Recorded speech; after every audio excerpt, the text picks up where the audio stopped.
tous! C'est avec un immense plaisir que je vous présente aujourd'hui le nouvel organiseur de profs des écoles. Alors nouveau, pas complètement nouveau, mais c'est celui pour l'année à venir, 2022-2023. Alors sur le fond par rapport à celui de l'année dernière, donc pas vraiment de changement, donc on est au même format, on a toujours les mêmes spirales, la super couverture bien épaisse. Alors oui, soyez pas surpris, j'avais juste légèrement personnalisé à l'aide d'un peu de vinyle et de ma Cricut Maker mon exemplaire. Donc pour en revenir aux différences, donc on retrouve effectivement la super couverture de l'année dernière et également les intercalaires qui avaient été remis dans cet exemplaire, que l'on retrouve également dans le nouvel exemplaire à la fin. Alors l'année dernière, on avait foncé pour l'élémentaire, clair pour la maternelle. Cette année, on a clair pour l'élémentaire et foncé pour la maternelle. Alors je suis très contente parce que l'année dernière, il me plaisait beaucoup en clair. Mais bon, c'était la version maternelle. Et cette année, je suis bien contente de pouvoir avoir la version claire pour l'élémentaire.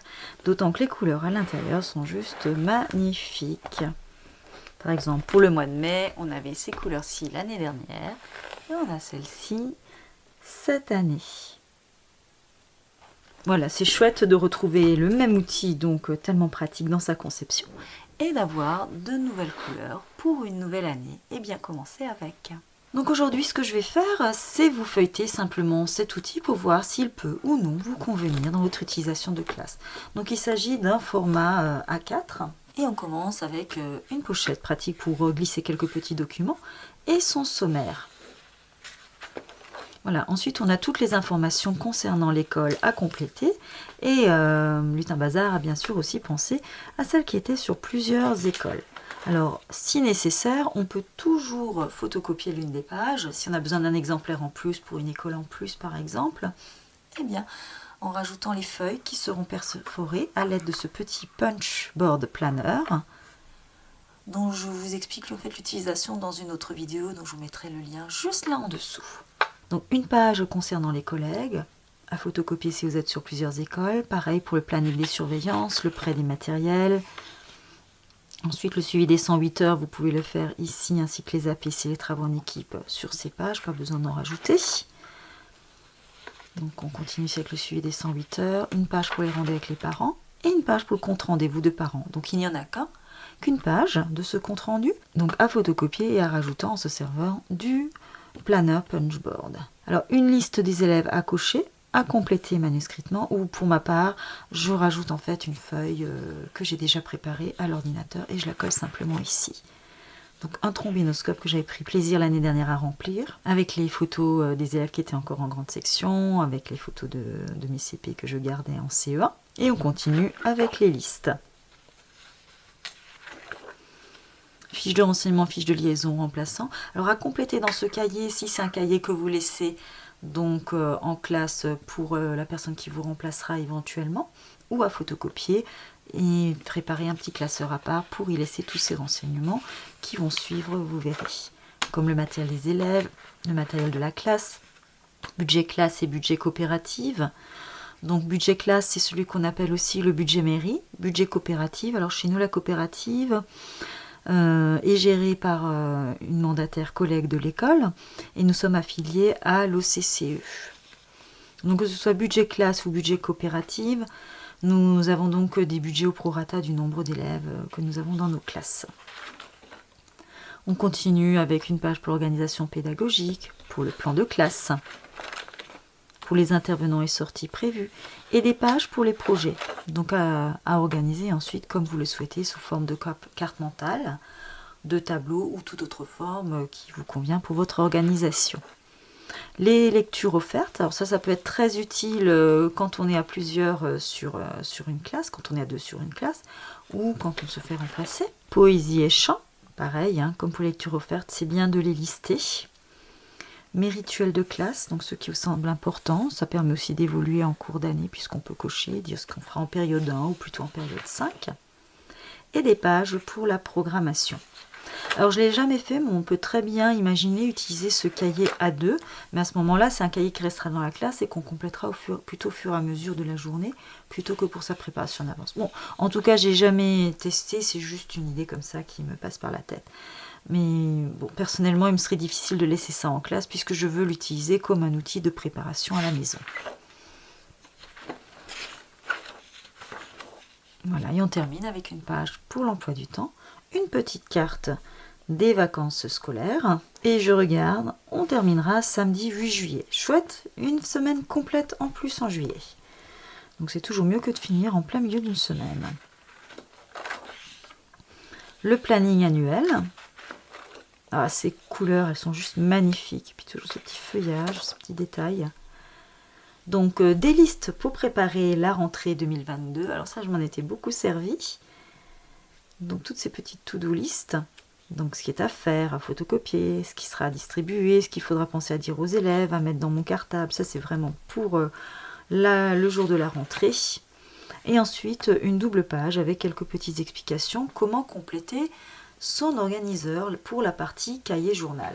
Donc cette année, il y a en plus dans cette double page donc une proposition donc de comment compléter en simple niveau et comment compléter en double niveau. Alors j'apprécie beaucoup l'écriture manuscrite de cette année. Alors je ne sais pas si c'est vraiment manuscrit ou si c'est une police d'écriture. Si c'est une police d'écriture, elle est vraiment très très bien faite. Voilà, j'aime beaucoup. Voilà, donc vous pourrez étudier tout cela si vous faites le choix de cet organiseur. C'est vraiment très bien expliqué et elle nous donne plein de clés donc d'utilisation de cet organiseur, de son organiseur. Et voilà, on se lance dans la partie donc cahier journal, agenda.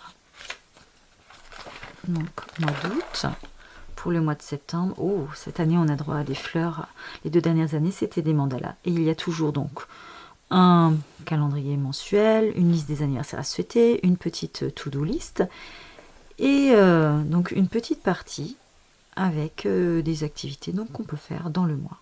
Pour septembre, faisons connaissance. Voilà. Donc pour chaque mois on change de couleur. Donc orange et jaune. En octobre, on passe à bleu et vert. Et ainsi de suite.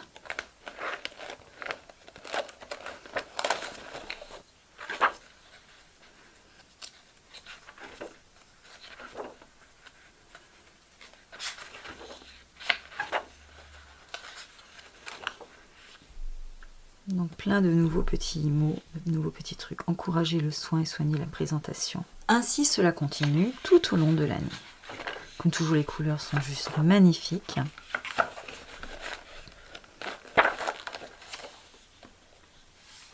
Et toujours une petite citation aussi dont je n'avais pas parlé tout à l'heure.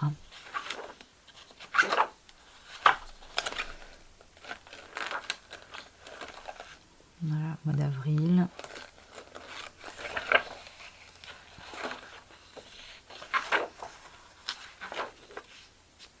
Le mois de mai. On va arriver au mois de juin. Pour terminer avec juillet.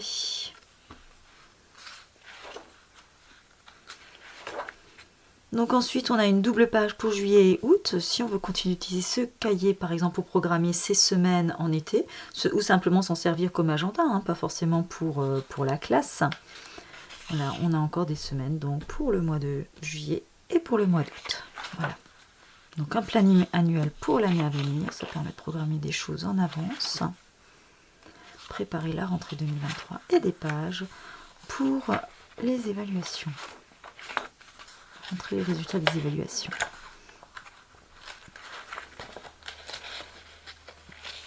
Pour terminer, les pages de notes. Alors moi je m'en sers pour noter des idées au fur et à mesure, des choses que je voudrais qu'on aborde en conseil des maîtres, pour des commandes à faire. Et on termine avec encore une petite pochette pour ranger de petites affaires. Et de gros post-it pour faire donc de petits onglets marque-page que vous pouvez par exemple utiliser pour noter tous les mois de l'année. C'est ce que j'avais fait il y a 2 ans. L'année dernière, je ne l'avais pas fait. J'avais simplement mis des onglets pour les différentes parties. J'espère que cette petite vidéo vous aura plu et qu'elle vous aura aidé à vous faire une petite idée sur ce superbe organiseur de profs des écoles. Je vous dis à très bientôt sur cette chaîne.